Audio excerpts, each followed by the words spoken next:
Tanggal 13 Juli 2020 menjadi awal tahun ajaran baru bagi sekolah-sekolah di Indonesia.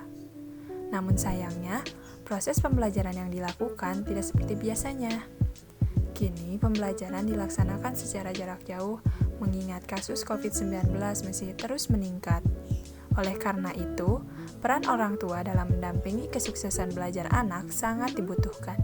Seperti yang dikatakan oleh Dr. Raisa Broto Asmoro selaku tim komunikasi gugus tugas nasional, bahwa selama belajar di rumah, orang tua harus ikut berperan aktif.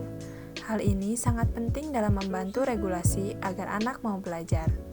Nah, mau tahu tips apa saja yang dapat dilakukan oleh orang tua dalam pendampingan anak belajar? Yuk, simak penjelasan berikut. Pertama, ciptakan suasana aman dan nyaman.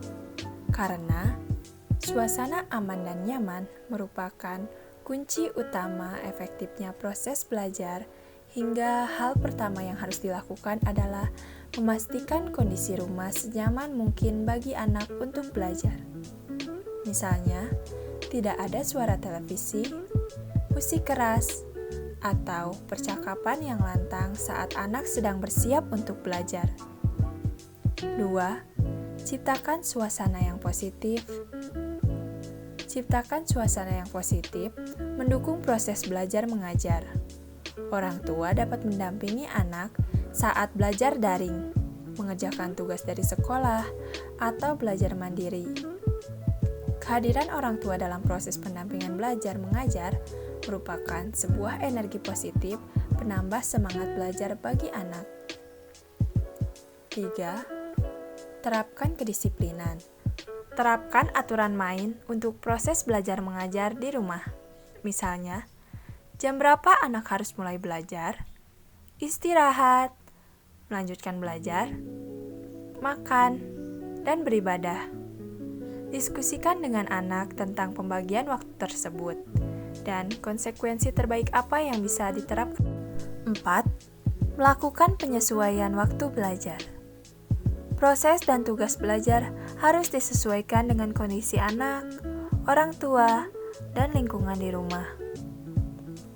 Orang tua sebaiknya menetapkan target yang dapat dicapai anak per harinya, sehingga anak dapat belajar untuk mengatur irama belajar mengajar di rumah secara efektif. 5. Jangan stres. Usahakan agar para orang tua tidak stres.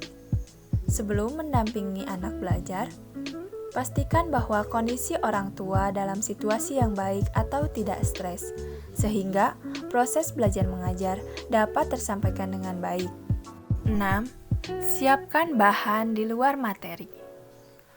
Orang tua juga harus bisa menyiapkan bahan-bahan bacaan di luar materi yang diajarkan secara daring atau ditugaskan oleh sekolah untuk menambah wawasan bagi anak.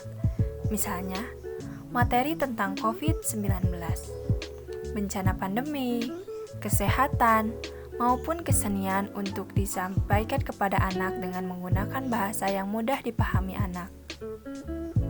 7. Libatkan anak dengan berbagai kegiatan di rumah. Misalnya, dengan mengajak anak untuk membuat kue, memasak, membersihkan rumah, berkebun, dan kegiatan kreatif lainnya dengan cara yang menyenangkan, sehingga anak tertarik dan rasa ingin tahu anak untuk belajar semakin bertambah. 8. Ajak anak untuk melakukan permainan edukatif, terutama permainan edukatif yang melibatkan aktivitas fisik. Misalnya, bermain lompat tali, puzzle, bulu tangkis, dan permainan lainnya untuk memberikan hiburan dan aktivitas fisik yang menyehatkan serta menyenangkan. 9. Membacakan buku cerita kepada anak. Ayah bunda bisa mendiskusikannya bersama dengan anak, membangun pengetahuan bersama anak mengenai isi buku yang telah dibacakan. Nah, itulah tips-tips yang dapat dilakukan oleh ayah bunda dalam mendampingi anak belajar di rumah selama pandemi. Semoga video ini bermanfaat dan dapat membantu ayah bunda selama mendampingi anak belajar di rumah.